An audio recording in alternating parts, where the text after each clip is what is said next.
David Everest, and I'm a miner on my claim in the Siskiyou National Forest Complex.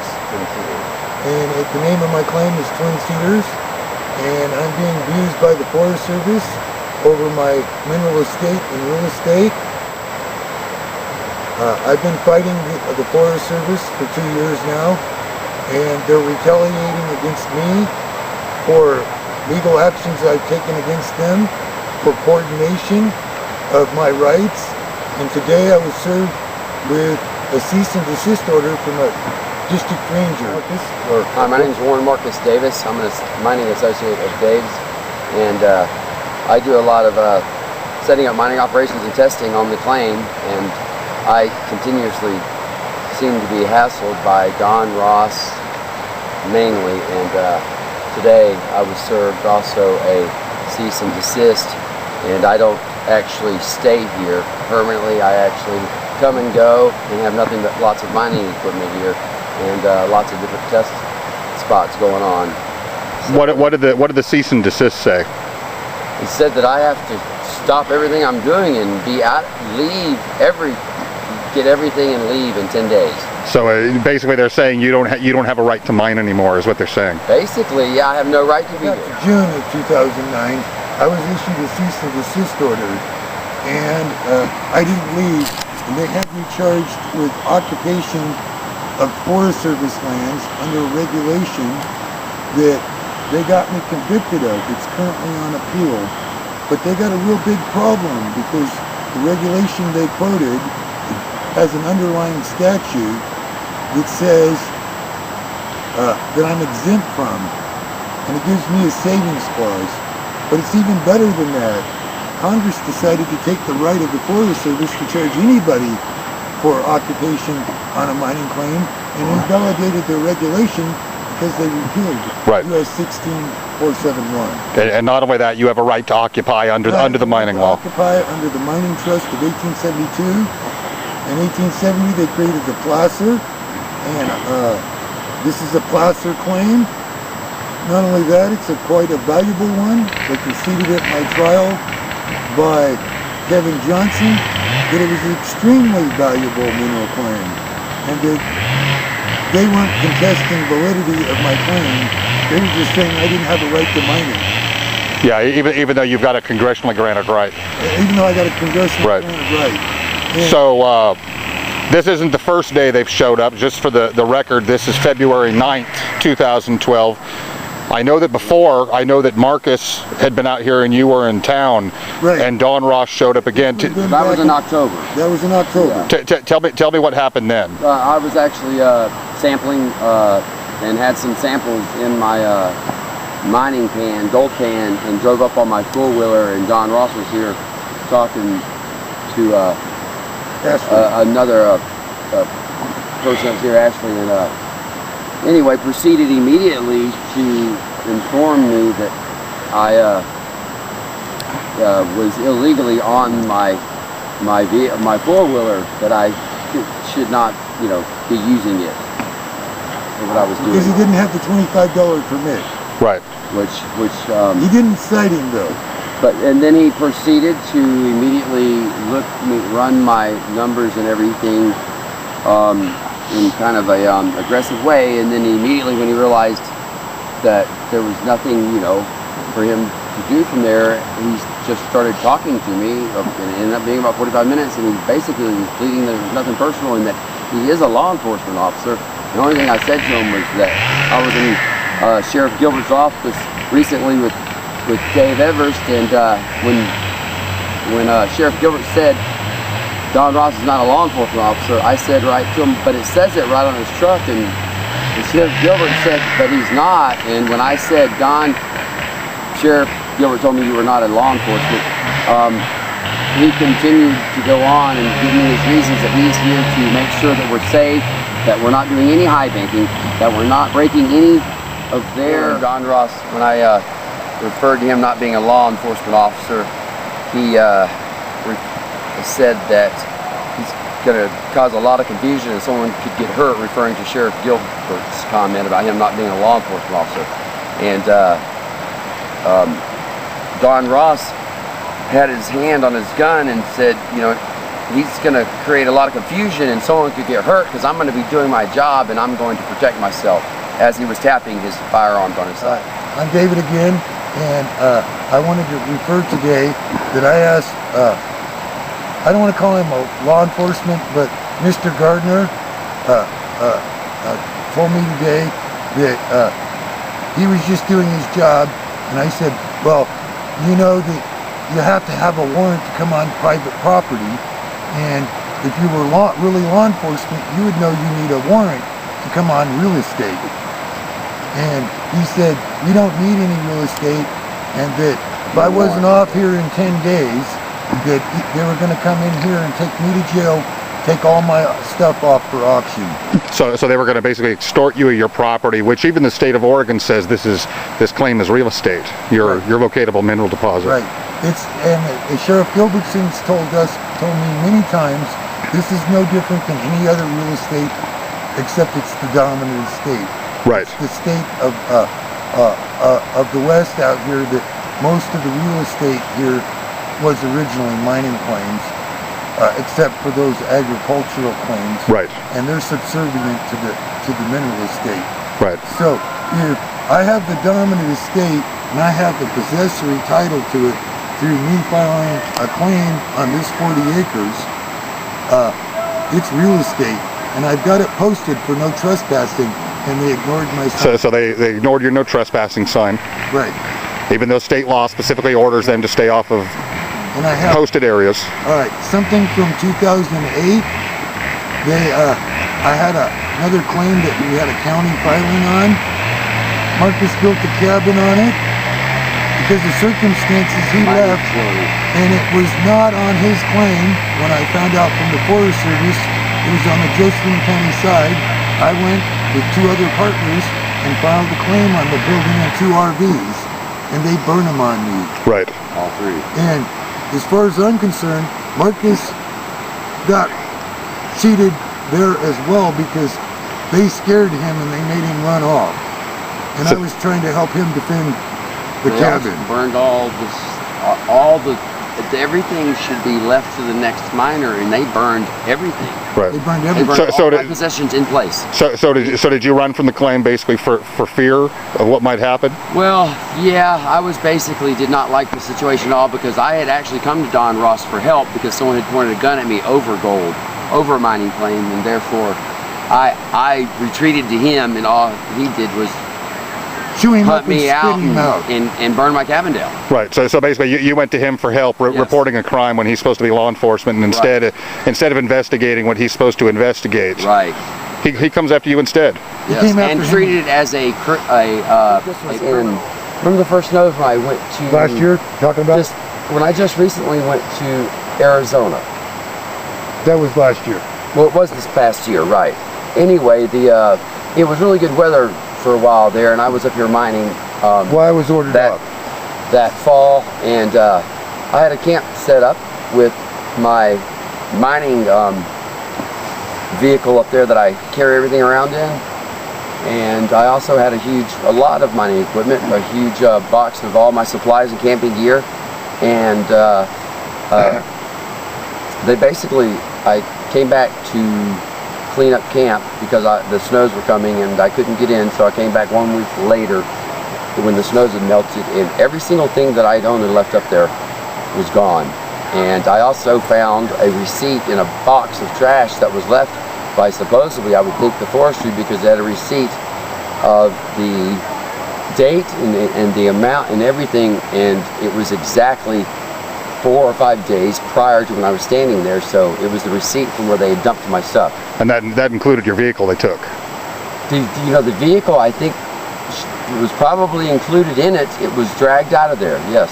So they stole your car. They stole my car, my sluice box, my the gold, car was everything. No warden didn't And it send was you a in his notice? name. The car was in my name because I licensed it while it was still good to run And on the actually, road. it was only expired like 30 or 90 days. It was still almost good. Well, they still have to notice But you it was if his they tow car. your vehicle. I did it so we could. Well, yeah, some type of notice. They did not even put a notice. They didn't even give me time to come get my stuff. Yeah. I mean, I came back thinking I'm going to grab my stuff. Now the snow's gone, and everything was gone. Yeah, I mean, I if can't even remember some of the personal stuff I had in that box. yeah, I mean, assuming they were law enforcement, if they did have authority, they would have to impound stuff. That's state law. You know, they have to impound stuff. Notice, right? Yeah, they have to give you due process rights. They didn't.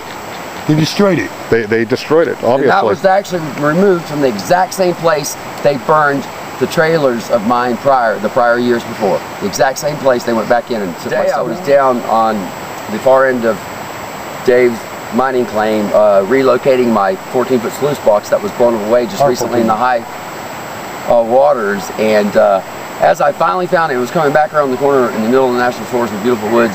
It was very unpleasant to me, as well as surprising, to see 5 government officials standing right in my new area that I'm conducting a mining operation, and also constructing a small mining facility for the cold water to keep warm in. And it's first of all, it's shocking, and I just don't understand. But anyway, they wanted to see my mining operation, so I showed them the test holes and everything else all down the creek that we So what'd they say about those? Oh, they thought that was just great, and I showed them some gold, and yeah. And, so even though your occupation is mining incident, which even according to their own administrative rules, that's what it's supposed to be. It still doesn't matter to them. They just want you obviously going. not. By the way, according to matter the of fact, charter, the 1905 Transfer Act, specifically precluding them from mining, having anything to do with mining, the guy acted like he was a gardener, acted like he never heard of how the Forest Service even got created. I want to stay out here all the time, and I can't, and they still. I wanted to say one thing. When we went to war with the Germans and won the war, when they said we were just following orders, they still hung them for following orders. I just want to say to the Forest Service, you don't have to follow an illegal order from your boss and I can't fire you. And they're not going to shoot you like the Germans would have for not following orders. You're not in the predicament of what citizens of Nazi Germany they gave me today to get off my real estate. Now, I imagine people that got caught up in the mortgage thing know how I feel of getting ordered out of their property. But I don't owe a mortgage on my property. And so I feel terribly violated of my republic's rights to property. The right not to be harassed continuously by the Forest Service. And because I'm a poor person, I make limited resources, and the legal notices I've been mailing off cost me money, and so it takes away resources from me surviving. As far as I'm concerned, they're trying to murder me. So your only income is from what you can get out of the ground here, isn't it? Right, and whoever donates whatever they donate. Right. You know, because it's kind of been difficult for you to mine with them kind of looking over your shoulder every day, isn't it? And because I got to spend hours and hours writing and reading to defend my legal rights, it takes my time away from mining. Yeah. And they know it, and they're trying to beat me through nutrition, through just overwhelming me, because they got an endless supply of money. I did a Freedom of Information Act on how much money the government spent on persecuting me, and they won't tell me. They give me these long files and tell me to do all the calculations for it. So I did. They're unofficial numbers. There's 7 miners that were charged and tried. They spent $11 million. Now those are unofficial numbers because they won't put their name to them, but it's my analysis how much they spent. Now, that doesn't include my attorneys, and I don't know how much they spent on that, but he's got 1,000 hours in, and I know from his office he's $1,000 an hour. And then that also doesn't include the possible damages you may be awarded when this is all over. Include the possible damages and the constructive trust of fraud that the Forest Service is in. It's getting kind of dark now, so I guess we're just... dark. Yeah. We'll probably do this taping some more later, but because I have more, I always have more. I feel that this notice that's garbage, that quotes something that's not even a law, it's not even a valid regulation, that I can ignore it, but because they threatened me with jail, I told them I would be here. I intend to sue, and I intend to defend myself, and if it means suffering the consequences and they take me to jail, I'll go to jail, because I'm not leaving my property willingly. And I'll charge them with kidnapping if they take me off my land. And just for the record, you have told me that you've removed any firearms from this property. I have removed firearms from this property. I have no firearms, and I regret that because there's bears in this country. But because I don't want to end up like Ron Spears, I don't want any firearms here. Right. Not because I'm against firearms. I'm for the Second Amendment, because it is a defense against all the other amendments. But I'd rather do it with a pen than the sword, because I'm a Christian. So how do you feel about them throwing you off your property in general? I think they're crazy because... So when they came on the claim, were they all pretty much armed and tooled up and ready? Not everybody had firearms, but all the supposed law enforcement guys were armed. Don Ross was armed with bulletproof vests. With bulletproof flat jackets, and Gardner was armed, but Kevin Johnson wasn't. Carla Garlagos wasn't, and their captain, was he armed? And the captain was armed. Okay. So how do you feel about a bunch of basically a small army coming on your property without a warrant? I was going to be kidnapped. To tell you the truth, I thought they were going to take me away right then. So were you guys a little freaked out over? I was freaked out. In the middle of massive forest, and we're in the middle of God's country with, I don't want to say disciples, but there's some kind of worship here of you can't even put your footprint in the ground. You've caused this a disturbance of the soil, and they've misconstrued the disturbance of the soil as I'm not supposed to cause erosion on my neighbor, and I explained it to them. And also I want to say where I've been digging into the banks where they're saying that this is wrong or whatever. I was walking through today as I was showing my test spots, and the places that in the last 30 to 90 days from this winter have just completely fallen so much material down, it looks just like the test spots that I've been testing. I mean, there's no difference. It's actually worse. So what did, I know it was Kevin Johnson who was out here, who's a forestry geologist. Right. What did he think of your workings? I mean, he just continued to say good and kept taking notes and and everything he asked for referring to mining, I showed him. Yeah, so you were cooperating with him, you were showing your work, and I wouldn't say I was too walked from one end of the property to the other, showing him test holes and mining operations. So just to confirm, you're not gonna go away come the 19th, are you? No, I'm not. I'm going to be here. There may be other days I'm gone to conduct secondary issues to mining, like eating. And relaxation, visit people, because as a miner, I'm not denied the right of everybody else to have vacations, time off, relaxing time. There's nothing under the sun I can't do here that you can't do at your house. Why should I be limited to what I can do on my real estate?